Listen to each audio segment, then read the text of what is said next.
समय का मोती। बर्फ से ढकी पहाड़ियों के बीच बसा घंटाघर गांव अपने नाम की तरह अजीब था। गांव के चौक पर लगी प्राचीन लोहे की घड़ी कभी भी सही समय नहीं बताती। कभी मिनटों में दिन निकाल दे, कभी घंटे भर की सुई ठहर जाए। गांव वाले कहते थे कि ये घड़ी समय का दरवाजा है, पर असली राज कोई नहीं जानता। गांव की एक लड़की समीरा तेज दिमाग और साहसी थी। उसका एक करीबी दोस्त रोहन था, जो हर रहस्य को रोमांच की तरह लेता। एक रात समीरा ने सपना देखा, गांव के पुराने तालाब में सुनहरी रोशनी फैल रही है और पानी के नीचे एक चमकता मोती लहरों को चीरता हुआ उसे बुला रहा है। सुबह उठते ही उसका दिल जोर जोर से धड़क रहा था। उसने रोहन को अपने सपने के बारे में बताया।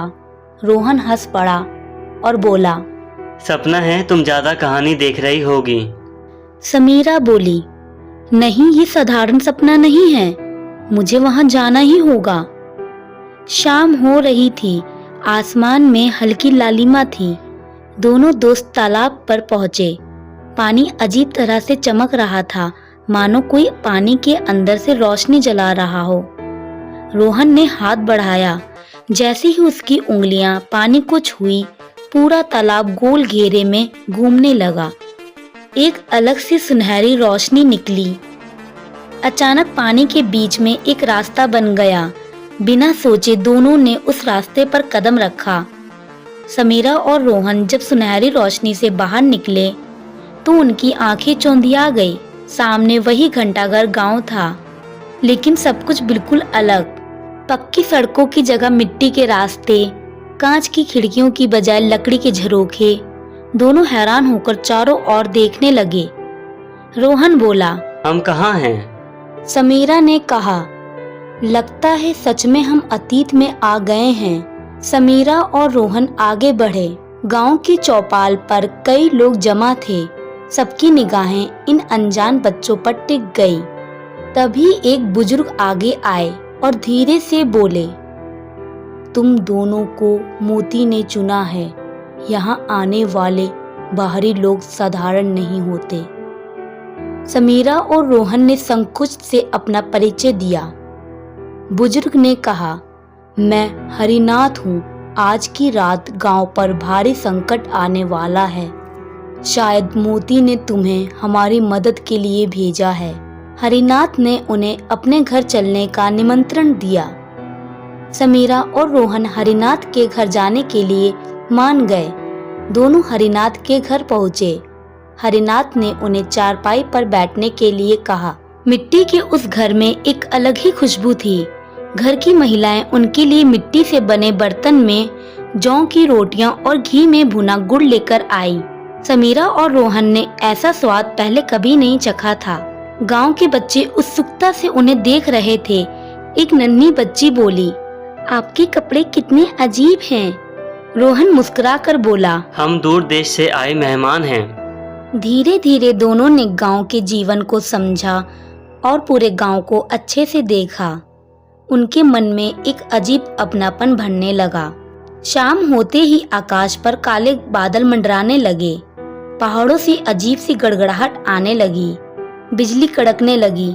हरिनाथ ने बताया, 100 साल पहले भी ऐसा तूफान आया था जिसने आधा गांव मिटा दिया था। वही आंधी फिर लौट रही है। गांव वाले घबराए हुए थे। समीरा ने तुरंत सुझाव दिया, गांव के उस ऊंचे मंदिर में सभी को ले चलो और बच्चों के लिए अनाज पानी साथ ले लो। रोहन ने सभी गांव वालों और खाने पीने का सामान इकट्ठा किया और उस ऊंचे मंदिर में सभी को जाने के लिए कहा। गांव वाले हैरान होकर बोलने लगे, ये दो अजनबी आने वाली संकट को कैसे रोक पाएंगे और हम इन पर भरोसा क्यों करें। हरिनाथ ने कहा, इन पर भरोसा करो, ये ईश्वर की देन है। सभी मंदिर में पहुंचे। आधी रात को तेज हवा पहाड़ों से टकराई। बारिश की धारें चट्टानों को धोने लगी। मंदिर में सब एक दूसरे के साथ सिमटे हुए थे। समीरा ने बच्चों को कहानियां सुनाई ताकि उनका डर कम हो। रोहन ने बाहर की स्थिति पर नजर रखी। हर बार दरवाजा हवा में कांपता तो वह उसे मजबूती से थाम लेता। घंटों तक चला वह तूफान। अंत में जब सुबह की किरणें आई तो आसमान साफ था। सब मंदिर से बाहर आए। गांव लगभग सुरक्षित था, सिर्फ कुछ पेड़ गिरे थे। गांव वाले खुशी से चिल्ला उठे, हम बच गए। गांव वालों ने समीरा और रोहन को बहुत धन्यवाद कहा। मंदिर की सीढ़ियों पर अचानक सुनहरी रोशनी फैली। एक पारदर्शी मोती उनके सामने प्रकट हुआ। मोती की मधुर आवाज गूंजी, तुमने समय का सही उपयोग किया। यही असली जादू है। साहस और करुणा समय को अर्थ देते हैं। मोती ने एक और रहस्य बताया, ये गांव तुम्हारे भविष्य का आधार है। आज जो जीवन बचा वही आने वाले वर्षों में तुम्हारे गांव की पहचान बनेगा। समीरा और रोहन ने हरिनाथ और गांव वालों को विदा किया। हरिनाथ ने उन्हें आशीर्वाद देते हुए कहा, तुम्हारी स्मृति हमारे दिलों में हमेशा रहेगी, भले ही हम भविष्य में तुम्हें फिर न देख पाएं। एक चमत्कार प्रकाश ने दोनों को घेर लिया।